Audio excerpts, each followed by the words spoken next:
अगली सुबह अर्जुन सच में गर्म चाय लेकर आ गया। ठंडी हवा में चाय की भाप उठ रही थी और उसकी आंखों में वही तू ठीक है वाली नरमी। मीरा ने मुझे देखते ही कान में फुसफुसाया, ओए, अब तो ये बंदा तेरा सुरक्षा कवच बन गया। मैंने उसे घूरा, चुप कर साली। पर दिल ने माना, हाँ, उसका होना अब मेरी दिनचर्या का हिस्सा बन रहा था। और यही बात मुझे थोड़ा डराती भी थी। ऑफिस में राहुल वाला मामला अंदर ही अंदर सुलग रहा था। उसने खुलकर कुछ नहीं किया, पर उसकी नजरें और टोन, जैसे वो हर बार जरा सा आगे बढ़कर देख रहा हो कि मैं कितना टॉलरेट करती हूँ। मैंने खुद से कहा, गौरी, तू टॉलरेट करने नहीं, काम करने आई है। और उसी दिन मैंने मैनेजर से वन ऑन वन में कहा, बहुत साफ, I want to keep communication documented. I am getting some uncomfortable vibes in informal interactions.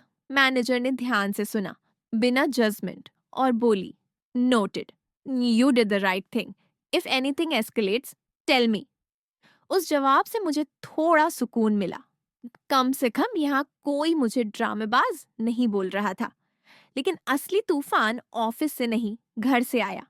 शाम को पापा का मैसेज, कल माँ और मैं शहर आ रहे हैं, तुम्हें देखना है, और एक लड़का भी साथ आएगा। मेरी सांस अटक गई। लड़का भी। पढ़ते ही मुझे लगा जैसे किसी ने मेरे सीने पर ईंट रख दी हो। मीरा ने स्क्रीन देखकर कहा, ओए, ये वही रिश्ता वाला। मैंने सिर हिलाया। मीरा ने गाली दी, साले टाइमिंग।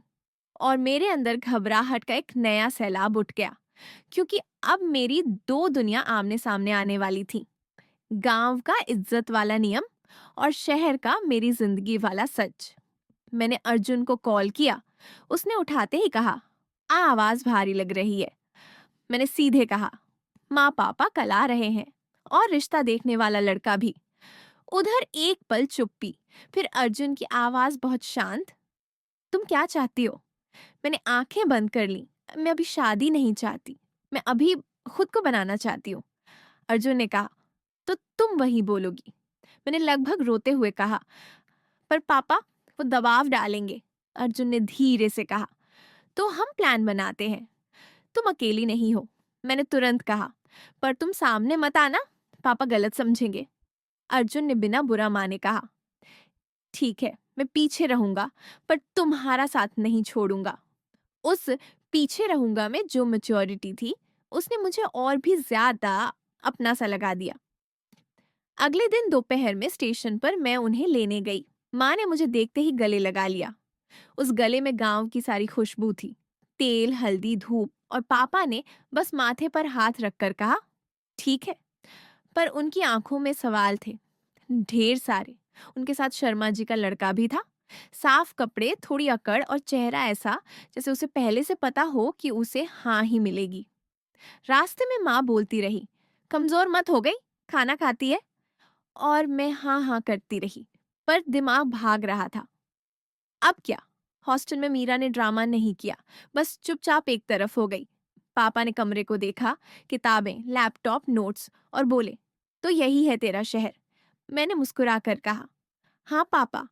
उन्होंने एक तंज जैसा छोड़ा, बहुत बड़ा हो गया है। और मेरे अंदर कुछ चुभ गया। शाम को लड़के से बात करने का सीन सेट कर दिया गया, कैंटीन के पास। माँ पापा थोड़ी दूरी पर बैठे, जैसे फिल्म में सीनियर लोग बैठे होते हैं। लड़का बोला, तो आप यहाँ अकेली रहती है? आजकल शहर ठीक नहीं। मैंने मन ही मन कहा, भाई, शहर ठीक है, सोच गंदी है। पर बाहर बोली, हाँ, अकेली, और मैं संभाल लेती हूँ। वो हंसा, अरे, लड़की का अकेले रहना। और बस यही मेरा खून खौल गया। मैंने उसे बीच में काट कर कहा, देखिए, मैं पढ़ाई और इंटर्नशिप कर रही हूँ, मैं अभी शादी के लिए रेडी नहीं हूँ। वो चौंका, पर आपके पापा ने तो। मैंने साफ कहा, पापा ने कहा होगा, पर फैसला मेरा होगा। उसके चेहरे पर जो नाराजगी आई, वो मेरी जीत थी, क्योंकि मुझे उसकी अप्रूवल नहीं चाहिए थी। लेकिन असली लड़ाई तो पापा से थी।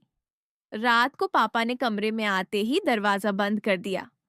उनकी आवाजें धीमी पर सख्त, तू हमसे बड़ा बन गई है। मेरे अंदर डर उठने लगा, पर मैंने उसे नीचे धकेला। नहीं पापा, बस मैं अपनी जिंदगी खुद चुनना चाहती हूँ। पापा बोले, गांव में लोग क्या कहेंगे? और ये शहर, यहाँ तू बिगड़ तो नहीं गई? ये सुनकर मेरे अंदर की आग बाहर आ गई। पापा, बिगड़ना क्या होता है? मेहनत करना, नौकरी करना, अपने लिए खड़ा होना। माँ बीच में आई। धीरे बोल बेटा। और मेरी आंखों में आंसू आ गए, गुस्से के भी, मजबूरी के भी। पापा ने कहा, शादी से बच रही है, कहीं कोई लड़का वड़का तो नहीं? मेरा दिल धक से नीचे गिरा। मैं चुप रही, क्योंकि सच बोलती तो तूफान आता और झूठ बोलती तो खुद से गिर जाती। मैंने बस इतना कहा, अभी किसी से शादी नहीं करनी।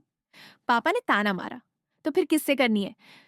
मेरे होंठ कांपे, पर मैंने खुद को संभाल कर कहा, पापा, अभी किसी से नहीं। वो अभी मेरी ढाल थी। पापा गुस्से में बाहर निकल गए। माँ मेरे पास बैठी मेरे बाल सहलाकर बोली, तू खुश है? मैंने पहली बार माँ के सामने सच का एक हिस्सा रखा। मैं कोशिश कर रही हूँ और मैं गलत नहीं हूँ माँ। माँ की आंखें भी नम हुई। मैं जानती हूँ, पर तेरे पापा डरते हैं। मैंने फुसफुसाकर कहा, मैं भी डरती हूँ। तभी मेरे फोन पर अर्जुन का मैसेज आया। कैसा चल रहा? जरूरत हो तो बस हाँ लिख देना। मैंने स्क्रीन को देखा और पहली बार महसूस किया कि प्यार कभी कभी हाथ पकड़ने नहीं आता। वो बस इतना कह देता है, मैं यहाँ हूँ। मैंने जवाब में बस हाँ लिखा और उसी एक शब्द में मेरी सारी थकान थोड़ी हल्की हो गई। रात को छत पर गई तो दूर से शहर की लाइटें चमक रही थीं और मेरे अंदर गांव की परछाई। मैं खुद से बोली, गौरी, कल तुम्हें फिर लड़ना है, पर इस बार तुम अकेली नहीं हो। और नीचे कहीं अर्जुन की मौजूदगी दिखे बिना मेरे लिए सबसे बड़ा सहारा बन गई।